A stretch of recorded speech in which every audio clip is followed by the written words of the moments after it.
And Revoke is not waiting bail anymore. He was sentenced and doing 120 days. Yeah, it's a really ugly situation because, you know, O.J. Simpson's bail was $250,000, and they decided Revoke was not charged with any crime, and basically was, you know, had a $320,000 bail, which is completely outrageous. And they're just using anything they can to use any tactics to really make a mess for all of us. But obviously they're losing that fight because, you know, he's not going to be around that much longer. And, you know, we're going to continue to be positive and do good work. I mean, it's not about the arrests and the violence and all that bullshit. It's not about that. It's about the artwork, and it's about being positive with all of us and bringing us all together. That's the number one.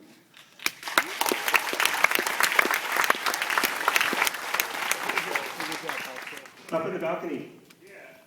On average, over a year, how much do you guys spend on materials? For most of your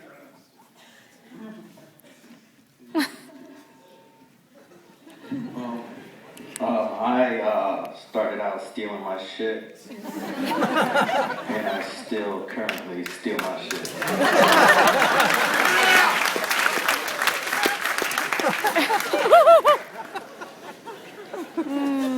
True graffiti writer right there. I'm 42, I'm a father of four, so I can't really, you know, run in and steal shit. But we get sponsored nowadays, you know, there's companies that make graffiti paint by graffiti writers for us, so we don't trip as much, and they, you know, and they should break bread and give us free paint, let us do our thing. But, you know, this whole thing with art, you saw a lot of good characters out there, a lot of legends, you know what I mean? And the living legends right now with Revoke and Risk and Saber and a lot of other characters that were there, you know what I mean? I was there as a fan, so, you know, I was completely, you know, grateful to be in that thing. But like he was saying, you know, there's a lot of hate out there towards graffiti. And it's somewhat understandable, you know, I'm kind of on both sides of the fence, man, where, you know, I was raised as a vandal, as a graffiti writer, but I own a home. So when I see graffiti in my area, you know, I'm thinking, if I would have caught that punk writing that graffiti, bringing my property value down, you know what I mean? I'm on both sides of it. So before I buff it, I cross them out first. And I buff it. Because if you want to really impress me, don't go do graffiti in the middle class area, white picket fence. You know, go to Watts, go to Compton, impress me. in the hood. Dangerous. But I understand where, you know, a lot of the anger comes from with graffiti, but without graffiti, you wouldn't have the future clothing designers or people doing album covers, or, you know, it's going to be one of the last things now with Photoshop and all that. You know, one of the last things that's going to inspire young people to do original artwork. And without stuff getting written on, it would be boring. You know, you go to Italy and stuff like that, they write on churches. You know, it's destroyed out there. So we're really not that bad out here. You know what I'm saying? But I think the city of LA, you know, they look at it towards gangbanging and they get twisted. You just need to go get some of that medical weed, kick back, figure it out.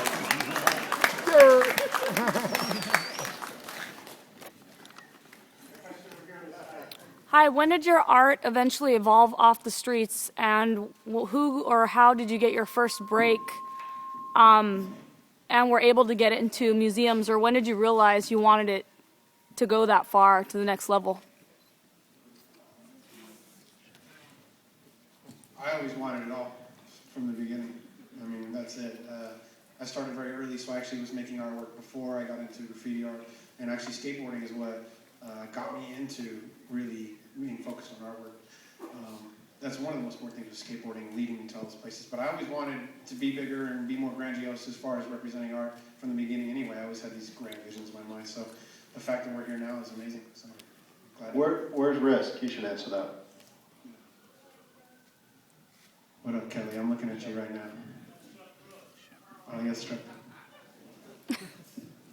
He was a big influence on me, by the way. One of the biggest influences in LA. One of the originators, the dude who started styles in LA. Big influence on all of us. Like I'm like in awe of Risky, straight up, and everyone else as well. Especially this guy. So, you know, first of all, I think most of the people, Saber, you said you wanted to make art. I mean, that's the thing. The street is it's a bureaucracy-free outlet for the art, right? So you don't have to go knock on the door of the gallery and say, check out my slides, and they say that's not really what's selling right now. You make you create your own demand for what you're doing by putting it out there. People then go to the gallery, they say, hey, I like this thing I saw all over the street. How can I get it? The name of my book is Supply and Demand, and it's not about yes, I've done some marketing, but it's not about just commodifying and selling stuff. It's about the idea of cultural currency and communication, that you make something that is powerful, it affects people, and they want to be part of it in some way, shape, or form. And so I love the direct empowerment of street art and graffiti, that it's really about creating opportunities for yourself. And in that sense, it's the perfect embodiment of the American dream. The fucking right-wingers should love it. They should love it. It's Ayn Rand to the hilt. So, yeah, and you know, there's some beauty to some of it, too.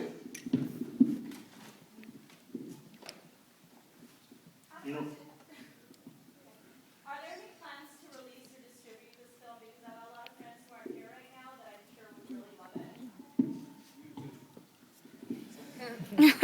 So the film literally was finished yesterday, and it takes some time to put together the distribution. But the plan is to have as many people around the world to see this film over the summer this year. So we'll be announcing where people can see it on the Levi's Workshop website, on the MOCA website, and on the website for the film, which is outside in-film.com.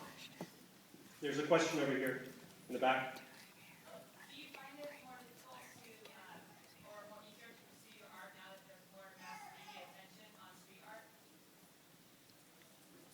It's up to the individual to create the art, so basically it's a kind of as you go process. You have to create it in order for something to come. It's like, if you build it, they will come, kind of thing. So if you don't, nothing happens. So if you don't initiate yourself, then nothing happens. So it's not just about us and the opportunities we have, it's about everyone else and their initiatives as well. So it just puts a good light on the movement as something that's very positive. And to show the work speaks for itself, regardless of our backgrounds or whatever. It's about the work, and that's what really matters most, really. But people are marketing themselves because of the huge trend of graffiti and street art as graffiti and street artists, when before they would, as Shepard said, go show their slides at a gallery, and now they put a few things on the street, build a website, and say, hey, I'm a street artist, I should be in your gallery. So yes, it absolutely is a new tool that people are using.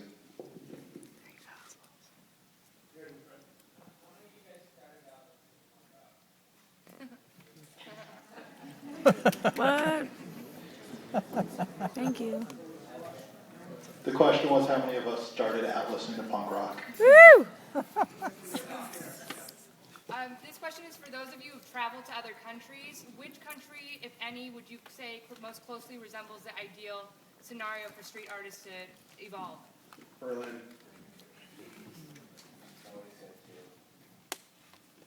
That's not a country, that's a city. Yeah.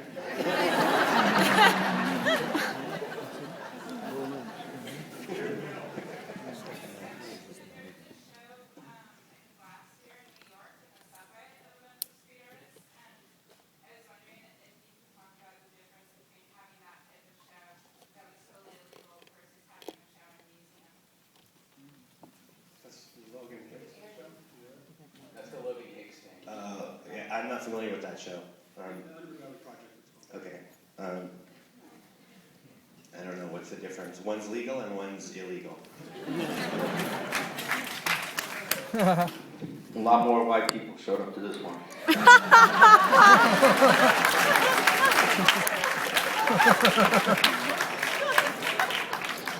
live in an area where there's a lot of graffiti and none of it looks. I live in an area where there's a lot of graffiti and none of it looks nearly as close to what your amazing work looks like. I'm pretty sure it's game related. I wanted to know, where do you guys think the line should be drawn as far as what's real art and Crap and good shit. There's no real line. There's no real line. There Is can't there be a anything you guys are doing to be like hands-on to get people like No. out there There's no line. to those? Because it's an evolving process. Community reconcile? Exactly. How does the community reconcile with something they don't understand, such as beautiful, quote unquote, museum art, as opposed to just hitting up, DFS or something on a wall? You know what I'm saying? It's a process of the young evolving and basically starting their path as a graffiti artist or a gang member, whatever they're doing at the time. It just takes time for those people to be a part of the community. I think what graffiti is doing is filling a niche that doesn't exist, which is having little programs for art, having little accessible aspects to that. So basically, graffiti is a symptom of a bigger issue, and it's an easy target. And that's the problem is people aren't focusing on the bigger issue, which is the funds being allocated towards schools, the $16 billion they just took away from the education system. Right. California having privatized jails that love to fill them. These kids are a symptom of a bigger issue, and it's up to that individual and their path to take the right choice and to interact with the community. But if you're a gang, you're in a gang, that's between you and, that's a whole other subject, I can't answer that. I think what he said is exactly right in that there's a lot of different ways that powerlessness manifests, most of which are a lot less healthy than graffiti, I think. But it's a validation of one's existence. It's tangible evidence that I think is something that's important to almost anyone. And a lot of people do it by making a Facebook page, and maybe you prefer that. But there's always going to be people who that what you'd see at the beginning of their evolution you'd think was garbage isn't art, and then 20 years later they're in MOCA. So I like to think of it, if you took away the element of people being concerned about property destruction as a component of free speech, there's a lot of stuff I hear people say that I'm like, that was in poor taste, I don't agree with that politically, but do I want the next person telling me that what I'm saying isn't allowed to be said? I think it's part of a rich, dialogue within public space that some people appreciate, some people don't. It's all subjective, just like all forms of speech.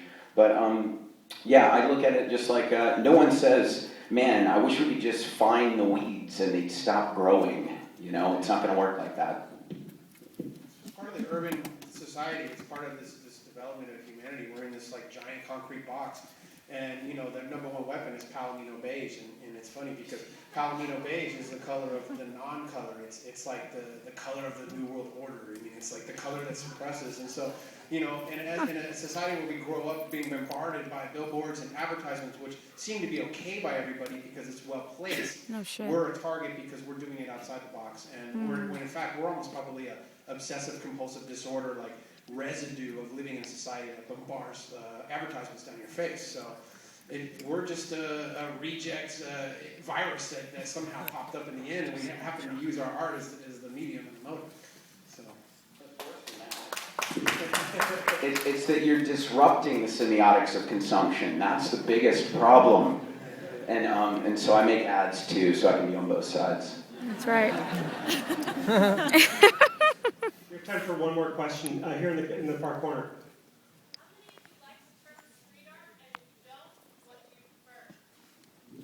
Well, street art and graffiti are very different things. They're kissing cousins of each other. They're done in the same, cities on the same walls, but they're two completely different things.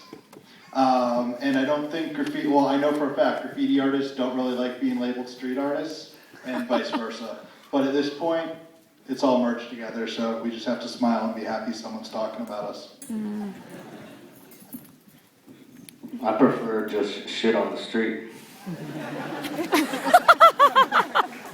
We'd now like to invite you to join us in the Egyptian courtyard for our after party with guest DJ Shepard Ferry. Round of applause for our filmmakers and